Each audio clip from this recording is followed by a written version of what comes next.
everyone, I am Remya and I hope you all are fine and safe. Today we will discuss about a very important topic, that is one nation, one election, and in this video I will discuss about the importance of one nation, one election, why it is needed and how it can be implemented in India. So if we see a democratic country and a dictatorship country, to maintain a democratic setup is very difficult and a lot of expenditure is spent because the government have to organize elections time to time for state and the central government. If we see the expenditure of Election Commission on general elections in 1952 for the first Lok Sabha elections, it cost around rupees 10.45 crore, while in 2014 general elections the government spent almost rupees 3,870.3 crore. Similar amount was spent by Home Ministry, Indian Railways and other agencies involved to ensure that systems are properly in place. Have you ever noticed how much money is spent in elections? Expensive rallies, TV advertisements, posters, sitting on a helicopter and going from one place to another place, campaigning for elections, etc. In all these things, money is spent like water. If we use half of the money from these railways and show-offs, we can use them in other functioning of the state. As we all know that our Lok Sabha elections held in every 5 years, and then after this back-to-back elections held in all the states like Rajasthan, UP, Karnataka, Madhya Pradesh, etc. And all the bureaucrats are deployed to these states for organizing and managing the elections, and they don't get enough time to do some work in other functioning of the state.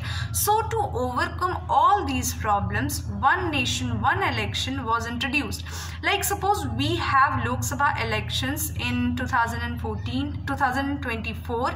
Now with the idea of one nation, one election, one voter will give first vote for central government and then he will give second vote for state government. And so the elections of both the center and the state government will be held together, and then in the next 5 years there will be more focus on the development instead of spending time and money in organizing elections.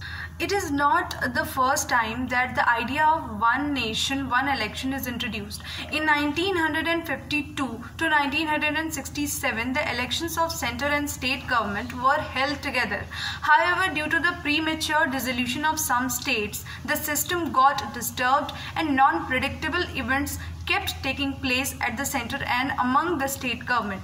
This is why the elections are so complicated today. Let me give an example which will clarify my point better.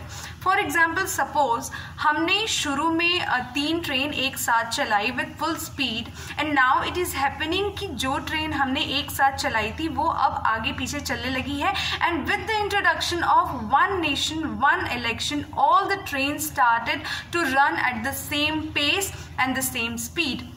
So with one nation, one election, it is sure that our government will save a good amount of revenue and work in the functioning of the nation. But here a question may arise that we are basically synchronizing the elections of all the states and center by starting elections in a base year. But the problem which was raised at the end of 1967 can be seen again. So as I told you that for one nation, one election, a particular base year would be determined, and all elections, that is parliamentary and state assemblies, would be conducted at one time following a particular schedule. But there is the possibility of some difficulties on the way. Suppose that all the elections are held in 2021 and the tenure for parliament and assemblies will be completed in 2017. 2026. It is possible that a government in the parliament or in the state may lose its confidence in the house, or members of the parliament and state assemblies may resign from the paternal party government and join the other parties. In such a case, a coalition government may take place. In all such circumstances, when assemblies would be dissolved, mid-term poll will be mandatory to be conducted. So in this way, elections will be conducted before the scheduled time. But all these difficulties can be overcome by bringing certain amendments in the constitution, provided that the assemblies would not be dissolved in any case.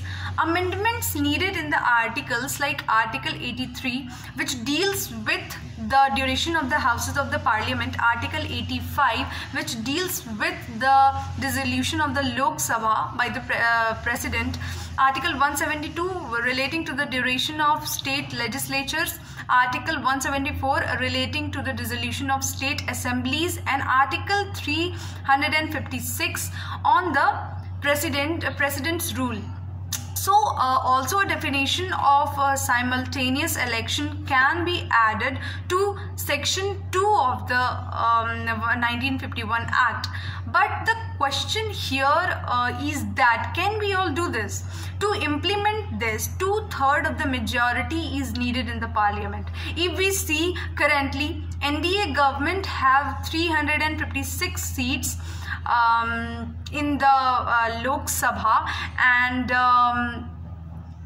in the Lok Sabha, which is sufficient, and if they want, they can implement one nation, one election easily. So I want to know from you all that what is your thought about this issue. You have two main questions in front of you, that is, one nation, one election undermine the federal structure of India, and will the importance of regional parties reduce after the system of one nation, one election is implemented? Is this good for democracy in India? Actually, I want to share, I want you all to share your thoughts in comment section. So thank you guys, and have a nice day.